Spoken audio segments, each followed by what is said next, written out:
Tu es un peu le vieux sage de l'équipe, non? Ouais, c'est vrai que ça fait bizarre là. J'ai l'impression d'être pas loin d'être le plus vieux.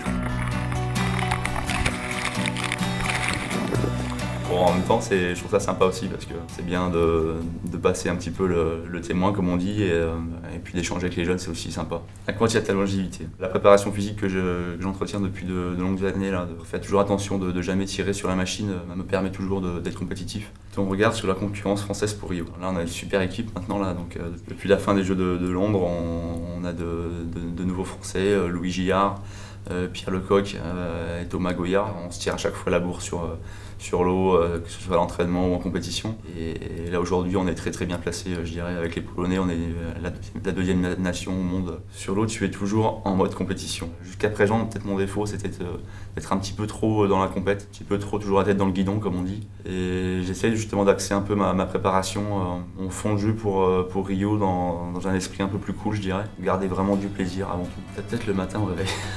Ouais, joker. Je dirais pas le joker.